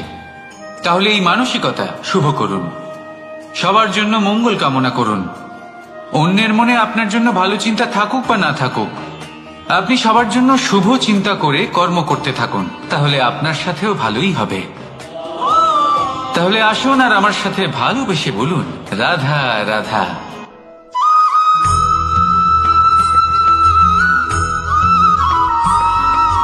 বাজ পাখিকে পক্ষীরাজ বলা হয়। বাজের আয়ু হলো মোটামুটি 70 বছর। এবার 40 বছর হতে হতেই ওদের পালক লম্বা এবং ভঙ্গুর হয়ে যেতে থাকে, ঠোঁট বেঁকে যায়, ডানা ভারী হয়ে যায়, অর্থাৎ আগের মতো উঠতে পারে না, সেই শক্তি থাকে না। এবার সেই বাজ কি করবে? বাজ সব থেকে কঠিন নির্বাচন করে, নির্বাচন নিজের পুনর্স্থাপনার। সর্বপ্রথম একটা বিশাল পর্বতে যায়, একান্তে নিজের এক বাসস্থান তৈরি করে, আর তারপরে পাথরের সাথে নিজের ঠোঁট বারবার আঘাত করতে করতে সেই ঠোঁট ভেঙে ফেলে। তারপরে সে অপেক্ষা করে সেই ঠোঁট পুনর্নির্মাণ হওয়ার। তারপর সেটাই করে নিজের পালকের সাথে।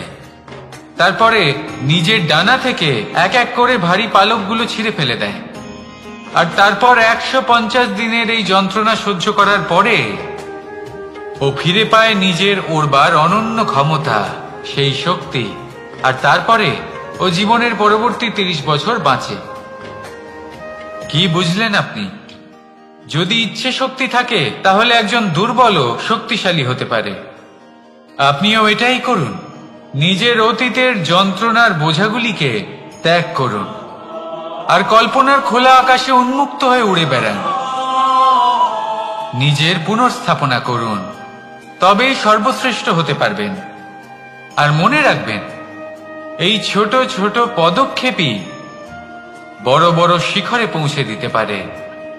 তাহলে আসুন আর আমার সাথে ভালোবেসে বলুন, রাধা রাধা।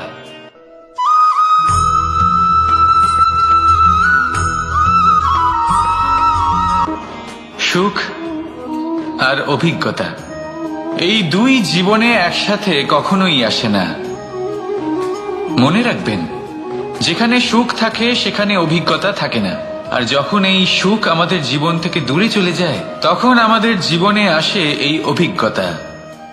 পরমাত্মা, প্রকৃতি, নিয়তি এই অভিজ্ঞতাকে আমাদের জীবনে পাঠান, যাতে আমরা একটা অত্যন্ত গুরুত্বপূর্ণ শিক্ষা, একটা জ্ঞান প্রাপ্ত করতে পারি। এই অভিজ্ঞতা আমাদের শেখায় যে অতীতে এমন কি হয়েছিল যা আমাদের করা উচিত হয়নি। আমাদের শেখায় ভবিষ্যতে এমন কি আছে যা আমাদের করা উচিত আর কি করা উচিত নয়। দেখতে গেলে এই অভিজ্ঞতা আমাদের সেই শিক্ষা দেয় যার জন্য আমরা সুখের দিকে উচিতভাবে অগ্রসর হতে পারি। সেই জন্য জীবনে যখনই দুঃখ আসবে, দুঃখের এই সময় আসবে, তখন হতাশ হবেন না। বোঝার চেষ্টা করুন এই পরিস্থিতি কেন এসেছে, কি শিক্ষা দিতে এসেছে। যদি আপনি সেই জ্ঞান লাভ করেন, সুখের পথে অগ্রসর হন, তাও উচিত রূপে, তাহলে এই অভিজ্ঞতার উদ্দেশ্য পূরণ হয়ে যায়। তাহলে আসুন আর আমার সাথে ভালোবেসে বলুন, রাধা রাধা।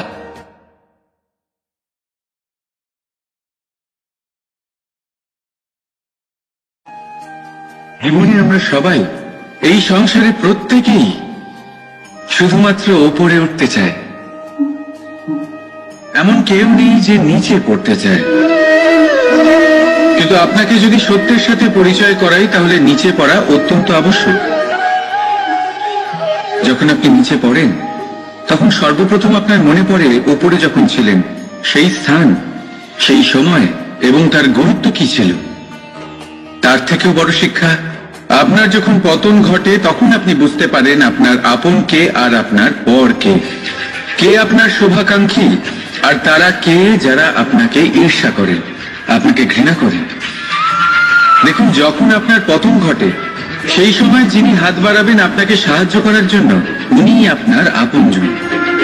আর যখন আপনার পতন ঘটে, তখন শান্ত হয়ে দেখবেন, যে আপনাকে দেখে হাসছে সেই আপনার পর। আর এই আপনজন আর পরের জ্ঞান তখনই হবে যখন আপনার পতন ঘটবে, তখন নয় যখন আপনি উন্নতি করছেন। সেই কারণে পতনকে কখনো ভয় পাবেন না। এটা আপনাকে জীবনের খুব বড় এক শিক্ষা দিয়ে যায়। রাধা।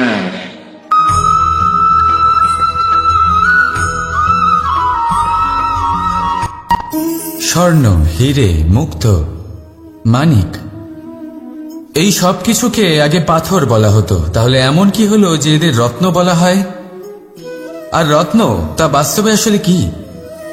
এটা হলো সেই পাথর যাকে আগে আগুনের তাপ সহ্য করতে হয়েছে, পরখ করা হয়েছে, যাচাই করা হয়েছে, এদের কাটার চেষ্টা করা হয়েছে, কিন্তু তারা কখনোই নষ্ট হয়নি, বরং তারা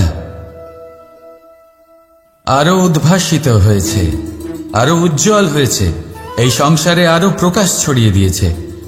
সেই জন্য এরা হলো এত অমূল্য, সেই জন্য এরা হলো বহুমূল্য, সেই জন্য এদের রত্ন বলা হয়। এবার মানুষের কাছেও এই নির্বাচনের অধিকার রয়েছে যে আমরা শুধু পাথর হয়ে থাকব নাকি রত্ন হয়ে থাকব। কিভাবে? আমাদের জীবনেও অনেক সমস্যা রয়েছে, বাধা আছে, বিপত্তি আছে। আমরা সেই বাধার তাপে উত্তপ্ত হই, এই সমস্যা আমাদের কাটার চেষ্টা করে। অনেক মানুষ বিভিন্ন পরিস্থিতি আমাদের ভাঙার চেষ্টা করে, কিন্তু আমাদের নষ্ট হলে চলবে না। যেভাবে এই রত্ন সমস্যার সম্মুখীন হয়ে পাথর থেকে রত্ন হয়েছে, সেইভাবেই আমাদেরও আমাদের সমস্যার সম্মুখীন হয়ে রত্ন হয়ে উঠতে হবে, এই সংসারে প্রকাশের স্রোত হয়ে উঠতে হবে। তাহলে এটাই করুন আর আমার সাথে ভালোবেসে বলুন, রাধা রাধা। এবার অনেক সময় মানুষের মনে এরকম প্রশ্ন আসে যে এই সংসারে সব থেকে বড় বিপদ কি? কেউ বলে ধর্ম সংকট, আবার কেউ বলে প্রাণের উপর আসা সংকট। প্রত্যেক মানুষের জীবনে বিভিন্ন সংকট আসে, আর এই সমস্ত সংকট অত্যন্ত বিচিত্র হতে পারে। এই সমস্ত সংসার হলো সংকট দ্বারা পরিপূর্ণ। ঠিক আছে, আপনাকে একটা উদাহরণ দিই। একজন ধনী ব্যক্তি, এবার ওনার জীবনে সংকট কি হতে পারে? সংকট এটাই যে কেউ তার সম্পত্তি চুরি না করে নেয়, আমরা বুঝতে পারছি। এবার একজন চোর, তার জীবনে সংকট কি হতে পারে? যে চুরি করার সময় সে যদি তার একটা কাশি চাপতে না পারে, তাহলে সে ধরা পড়ে যেতে পারে, ঠিক কিনা? আবার অনেক সময় এমনও হয় যে যার জন্য আমি সংকট, সেও আমার কাছে সংকট। যেমন এই পরিস্থিতিতে দেখুন, সংকট হলো সংকট, এ তো জীবনে থাকবে, কিন্তু এর সম্মুখীন কিভাবে হওয়া যায়? খুব সরল, সব এটার ওপর নির্ভর করে, মনের ওপর। এই মনকে নিয়ন্ত্রণ করলে সব ঠিক থাকবে। এবার যদি ধনী ব্যক্তি মনকে নিয়ন্ত্রণ করে ফেলেন, নিজের অর্থের ব্যবহার শুভ কাজের জন্য, সমাজের সেবার জন্য বিকাশ করতে করেন, ওই অর্থকে একত্রিত করে না রাখেন, তাহলে চুরির সমস্যা, এই সংকট সেখানেই কেটে যাবে।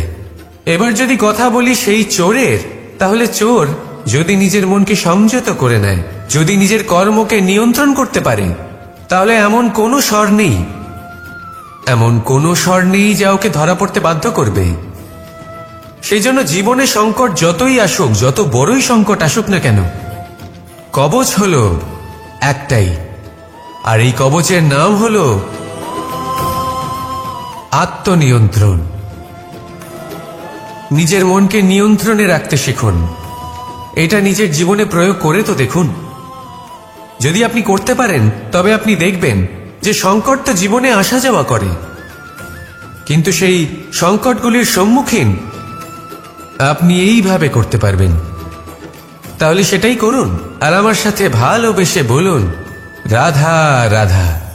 জীবনে যখনই আমাদের সামনে কোনো সংকট আসে, তখন আমাদের সামনে দুটো পথ খোলা থাকে। প্রথম পথ ভয়ভীত হয়ে যাওয়া, দ্বিতীয় পথ সাহসীর সাথে তার সম্মুখীন হওয়া। এই দুইয়ের উদ্দেশ্য সমান, লক্ষ্য হলো সমান, আত্মসুরক্ষা, জীবন রক্ষা। কিন্তু ভয়কে দুর্বল মনে করা হয় আর সাহসকে আপনার বল বলে মনে করা হয়।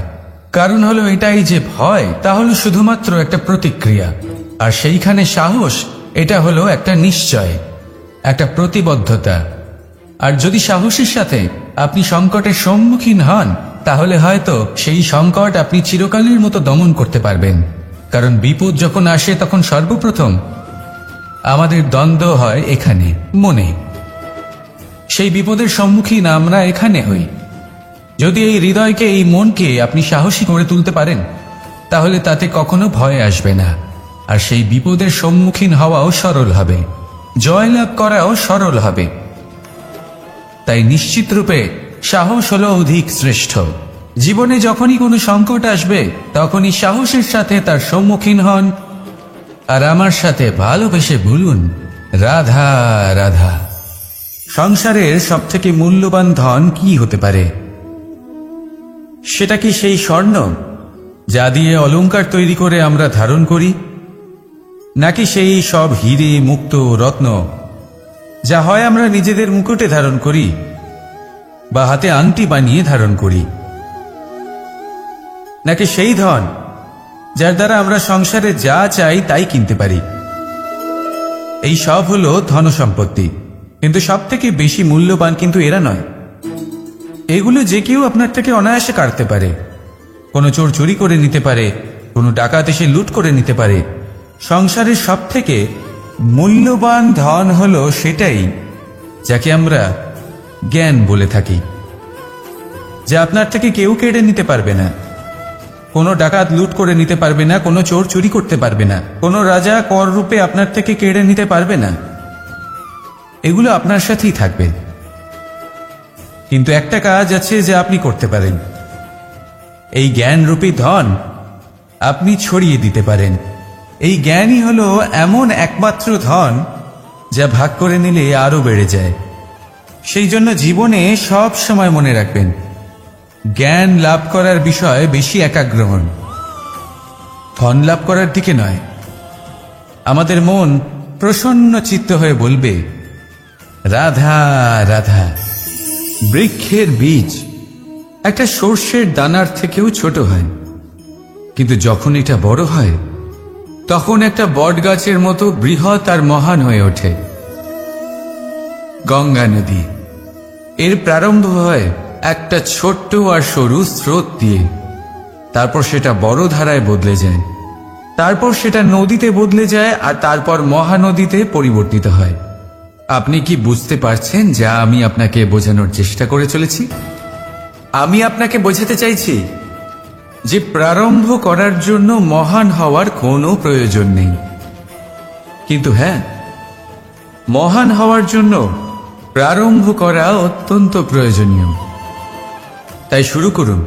আপনার ক্ষুদ্র এই প্রারম্ভ আপনার জন্য বৃহৎ হয়ে উঠতে পারে।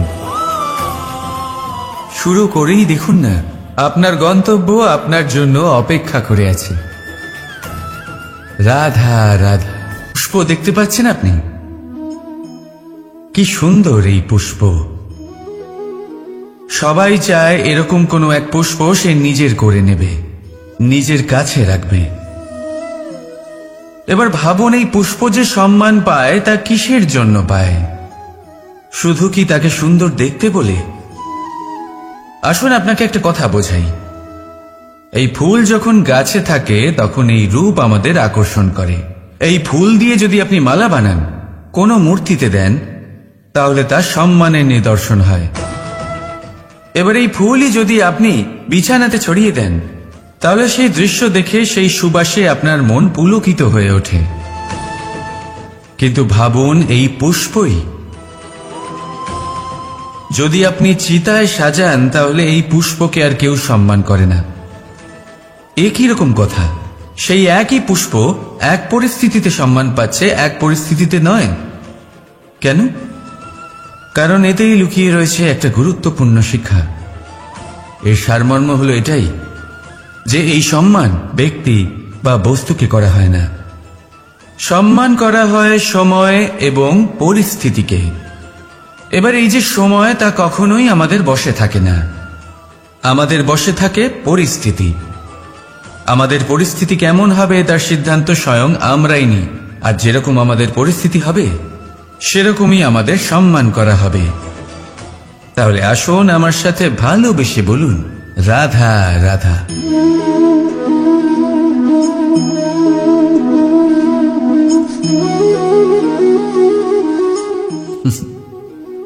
এবারে আপনারা ভাবছেন যে আমি এত একাগ্রতার সাথে এই পিঁপড়েকে কেন দেখছি। আপনাকে বলি যে আজ এই পিঁপড়েকে দেখে আমি মন্ত্রমুগ্ধ হয়ে গেছি। ওর রূপ বা ওর আকার দেখে নয়, এই পিঁপড়ের প্রচেষ্টা দেখে।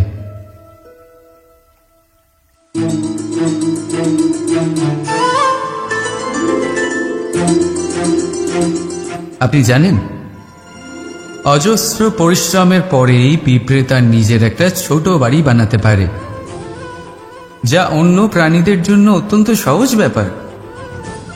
তাই পিঁপড়ের জন্য তার জীবনের সবচেয়ে বড় ঘটনা, সবচেয়ে বড় সাফল্য তার। ভবিষ্যতে এই পিঁপড়ে থাকুক বা না থাকুক, তাদের বানানো বাড়ি বহু বছর অবধি টিকে থাকে। জীবনের সাফল্যের সাথেও ঠিক এমনটাই ঘটে।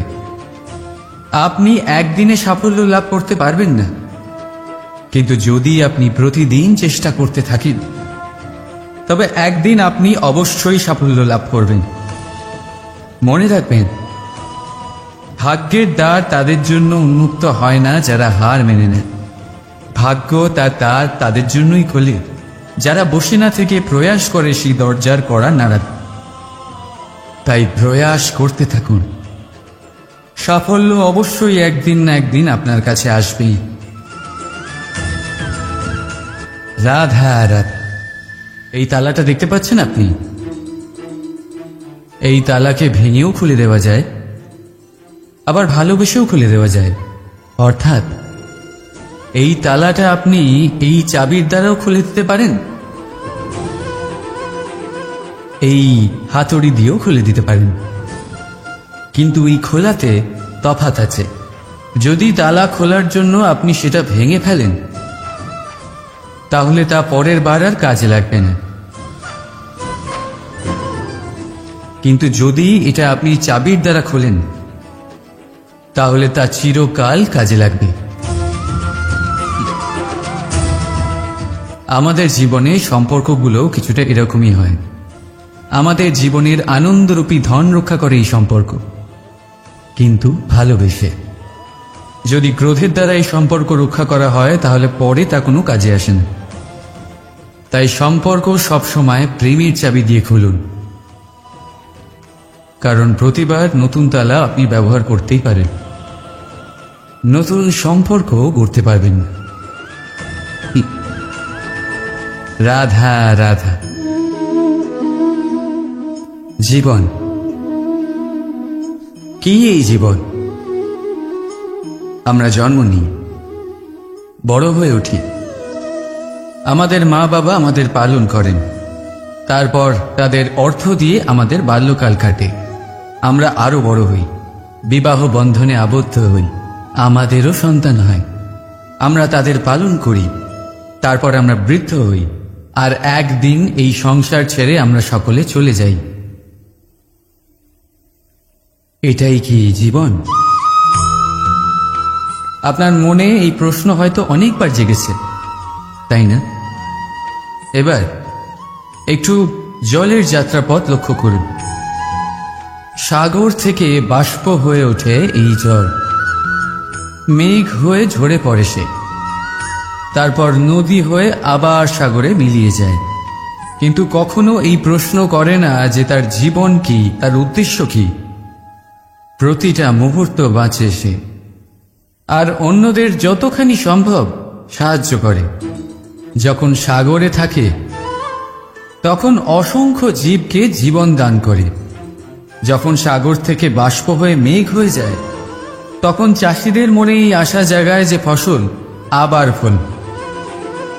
যখন বর্ষা হয়ে ঝরে পড়ে, তখন এই শুকনো তৃষ্ণার্ত ধরিত্রীর তৃষ্ণা মেটায়। আর যখন নদীতে থাকে, তখন তার পাড়ে নানান গাছপালার জন্ম দেয়।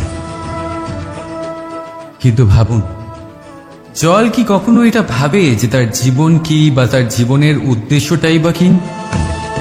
না, সে শুধু নিজের ধর্ম পালন করে যায়, আর যতটা সম্ভব সবাইকে আনন্দ প্রদান করতে থাকে। সেই জন্যই জীবনে কখনো এই প্রশ্ন করবেন না যে এই জীবন কি, এই জীবনের উদ্দেশ্য কি। শুধু এই জীবন বাঁচুন, আর যতটা সম্ভব সবাইকে আনন্দ প্রদান করুন। মন প্রসন্ন হয়ে বলবে রাধা রাধা। কখনো বৃষ্টির জন্য হওয়া কাদার মধ্যে দিয়ে আপনি নিজের বাড়ি ফিরেছেন? পাদুকা পড়ার জন্য আপনি ওই কাদা থেকে অবশ্যই বেঁচে যান, কিন্তু সেই পাদুকা থেকে আগত নোংরা কাদার ছিটে আপনার বস্ত্রকে ময়লা করেই দেন। কিন্তু তাও সেই ছিটের জন্য আপনার বস্ত্র ময়লা হয়ে যাবে, সেই জন্য আপনি পাদুকা পরা ছেড়ে দেন না। ঠিক সেইভাবেই জীবনে এমন কিছু মানুষও আসেন যারা পাদুকার মতো হন, যারা আপনাকে কাদার থেকে বাঁচিয়ে নেন, কিন্তু বস্ত্ররূপী আপনার মনের ওপরে আশঙ্কার দাগ ছেড়ে যান। এইসব মানুষের জন্য নিজের মন ছোট করার কোনো প্রয়োজন নেই। প্রয়োজন আছে শুধু এটা ভাবার যে আপনি নিজের পা কাদার থেকে বাঁচাবেন নাকি আপনার বস্ত্র। জীবনে গম্ভীর হওয়া ভালো কথা, কিন্তু সমস্ত বিষয়ে যদি গম্ভীরভাবে ভাবতে থাকেন তাহলে জীবনের আনন্দটাই শেষ হয়ে যাবে। এই সংসার অস্থায়ী, এখানে এমন কিছুই নেই যা চিরকাল জীবিত থাকবে। তাই যতক্ষণ এই জীবন আছে সন্তুষ্টি আর আনন্দ নিয়ে বাঁচুন। নিজের উপর আগত কাদার ছিটের দিকে মন দেবেন না, শুধু আনন্দ বিতরণ করুন। মন প্রসন্ন হয়ে বলবে, রাধা রাধা। এই সংসারের সব থেকে বড় সত্যি হলো জন্ম এবং মৃত্যু, কিন্তু আরো বড় একটা সত্য আছে, মিত্র এবং শত্রু, যা আমাদের সকলের জীবনে থাকে।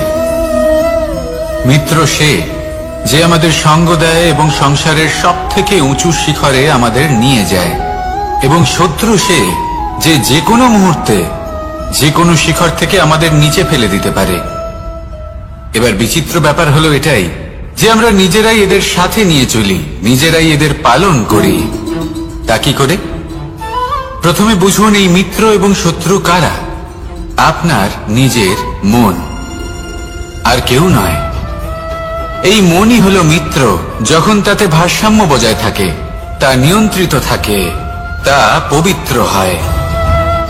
কিন্তু যদি এই মন অনিয়ন্ত্রিত হয়ে পড়ে, যদি আপনাকে সে নিয়ন্ত্রণ করতে শুরু করে, তখন সেই আপনার সব থেকে বড় শত্রু হয়। সেই জন্য এই মনের ওপর নিয়ন্ত্রণ রাখতে শিখুন, এতে ভারসাম্য বজায় রাখতে শিখুন। তাহলে আপনি এমন এক বন্ধুকে পাবেন যে আপনাকে এই সংসারের শিখরে পৌঁছে দেবে। আসুন আমার সাথে ভালোবেসে বলুন, রাধা রাধা। ঈশ্বর আসলে কে? সংসারের বেশিরভাগ মানুষের কাছে ঈশ্বর হলেন এই সংসারের রচয়িতা, পালনকর্তা। কারোর কাছে উনি জ্ঞাতা, কারোর কাছে উনি হলেন আস্থার প্রতীক, আবার কারোর জন্য শুধুমাত্র অন্ধ বিশ্বাস। কিন্তু এই ঈশ্বর কি কোনো শরীর, নাকি একটা বোধ, নাকি শুধুই শ্রদ্ধা? ঈশ্বর হলেন তিনি যিনি হলেন আপনার ইষ্ট। সেই জন্যই তো গুরু, মাতা, পিতা এনাদেরও ঈশ্বরই বলা হয়েছে। যাদেরকে আমরা ঈশ্বর বলে মনে করি, যারা আমাদের ইষ্ট, তারা আমাদের একটি পথ দেখান, একটি দিকে চালিত করেন। সেই পথে চলে আপনি শুভ কর্ম করতে পারেন। আর যখন কোনো ব্যক্তি তার ঈশ্বরের আদেশ পালন করেন, তখন সে নিজে থেকেই শুভ পথে অগ্রসর হয়ে যান। বেশ কয়েকজন মানুষ ঈশ্বরের ওপর আস্থা রাখেন এবং ভাবেন যে অনুচিত কোনো কাজ করা উচিত নয়, ঈশ্বর দেখছেন। ওনারা ভয় পান যে কোনো অনুচিত কর্ম করলে কে জানে তার পরিণাম কি হবে। এমন অনেক ব্যক্তি রয়েছেন যারা ঈশ্বরকে বিশ্বাস করেন এবং জানেন যে ঈশ্বর তাদেরকে দেখছেন, তাই যে যে শুভ কর্ম ওনারা করেছেন তার ফল তারা অবশ্যই পাবেন। এবার আপনি ভয় পেয়ে ঈশ্বরকে বিশ্বাস করবেন নাকি বিশ্বাসের দ্বারা ঈশ্বরকে বিশ্বাস করবেন, সেই সিদ্ধান্ত আপনারই। কিন্তু হ্যাঁ, যদি আপনার মনে ঈশ্বরের জন্য কোনো স্থান থাকে, যদি আপনার কোনো ইষ্ট থাকেন, যদি আপনি কাউকে ঈশ্বর মনে করেন, যার প্রত্যেক আদেশ আপনি পালন করে থাকেন, তাহলে বলি ঈশ্বর কখনো আপনাকে অনুচিত পথে চালিত করবেন না। আসুন আমার সাথে ভালোবেসে বলুন, রাধা রাধা। এই সংসারে ভিন্ন ভিন্ন ধরনের গাছ আছে, অসংখ্য ধরনের প্রজাতি আছে। কিছু গাছ পাতা দিয়ে থাকে, কিছু ফুল, কিছু ফল, কেউ ছায়া প্রদান করে, কেউ শীতলতা প্রদান করে। কেউ নিজেকে খুব কষ্ট দিয়ে এই সংসারের বিকাশে সহায়ক হয়ে ওঠে, কিন্তু এই সবার মধ্যে একটা বিষয় কিন্তু সমান। এরা প্রত্যেকেই পাতা ছাড়া, ফুল ছাড়া, ফল ছাড়া জীবিত থাকতেই পারে, কিন্তু কোনো বৃক্ষই শিকড় ছাড়া বেঁচে থাকতেই পারে না। এটাই হলো রাধার। ঠিক সেইভাবেই আমাদের জীবনে শক্তি হোক, ধন হোক বা সাফল্য হোক, আমাদের বা আমাদের পরিবারের প্রসন্নতাই হোক, এই সব কিছুর আধার হলো, সবকিছুর মূল হলো পরিশ্রম। তাই জীবনে চিরকাল পরিশ্রম করতে থাকুন। যদি আপনি জীবনে কর্ম এবং ফল, মানুষের স্বভাব হলো এটাই যে তিনি নিজের প্রত্যেক পরিশ্রমের প্রতিফল প্রার্থনা করেন। বেশিরভাগ সময় এই ফলাফলের চিন্তা করতে করতে, কল্পনা করতে করতে উনি কর্ম করতে থাকেন যে আমি এই কাজটা করলে এই ফল পাবো। সেই সব কল্পনা করতে থাকেন যা না তার হাতে আছে, না আছে অধিকার আর না আছে নিয়ন্ত্রণ। উনি শুধু নিজের কর্ম করতে পারেন। উনি কি ফল পাবেন তা তার হাতে কখনোই নেই। তাই আপনিও শুধুমাত্র কর্ম করতে থাকুন, ফলের চিন্তা করবেন না। মনে রাখবেন, শিকড় এবং শাখা যেভাবে একে অপরের সাথে জড়িয়ে, সেইভাবেই একে অপরের সাথে জড়িয়ে কর্ম এবং ফল। যেরকম কর্ম আপনি করবেন সেরকম ফল আপনি অবশ্যই পাবেন। তাই এই ফলের আশায় কর্মের সময় কখনোই নষ্ট করবেন না, কারণ যে ব্যক্তি সময় নষ্ট করেন, সময় সেই ব্যক্তিকে অবশ্যই নষ্ট করে দেয়। কর্ম করুন নিঃস্বার্থভাবে, ফলের চিন্তা করবেন না, আর আমার সাথে ভালোবেসে বলুন রাধা রাধা। কর্ম এবং ফল, দেখতে গেলে এই সমস্ত ব্রহ্মাণ্ড এই দুইয়ের মাঝেই স্থির হয়ে আছে। মানুষজন কর্ম করেন ভালো ফল লাভের আশায়, আর ভালো ফল লাভের আশায় উনি এটাই ভুলে যান যে উনি যে কর্ম করছেন তা কি করছেন। আমি বলেছিলাম কর্ম করুন ফলের চিন্তা না করে, কিন্তু কি কর্ম করছেন সেই বিষয়ে ভাবাটাও অত্যন্ত আবশ্যক। নয়তো অনেক সময় আমরা এমন কর্ম করে ফেলি যা না চাইতেও বিষে পরিণত হয়, যা হয়েছে দুঃশাসনের সাথে, দুর্যোধনের সাথে, গুরু দ্রোণের সাথে। একজনের মানসিকতা উচিত ছিল না, একজনের বিবেক উচিত ছিল না, আরেকজন যে পক্ষ নির্বাচন করেছিলেন সেই পক্ষ উচিত ছিল না।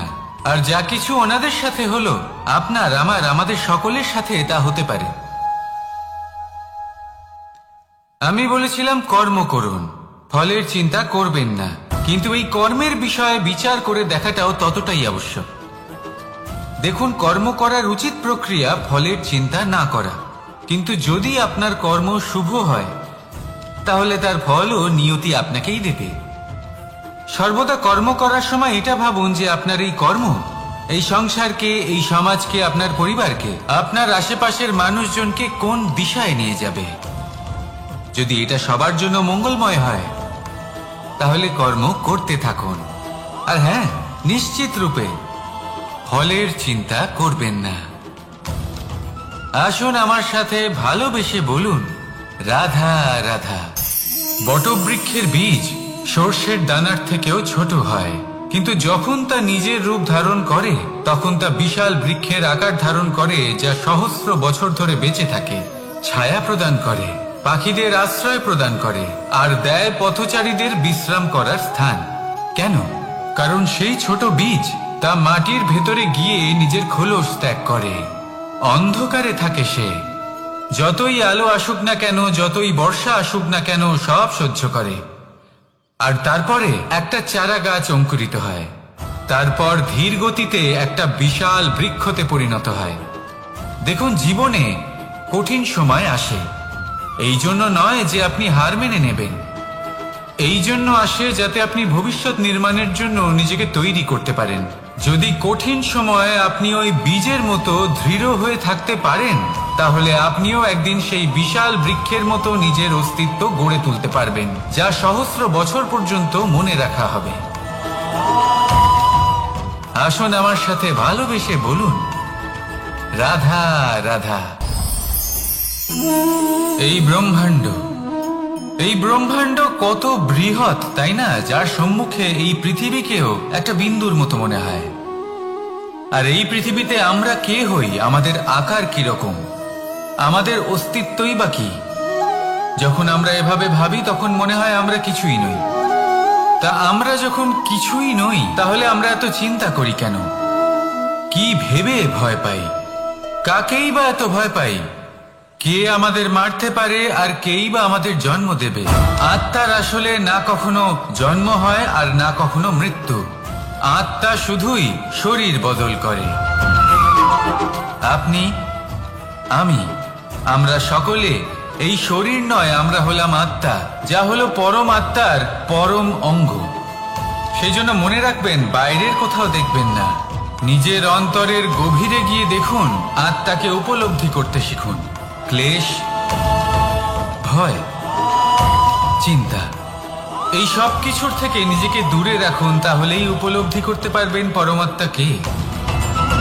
তাহলে আসুন আমার সাথে ভালোবেসে বলুন, রাধা রাধা।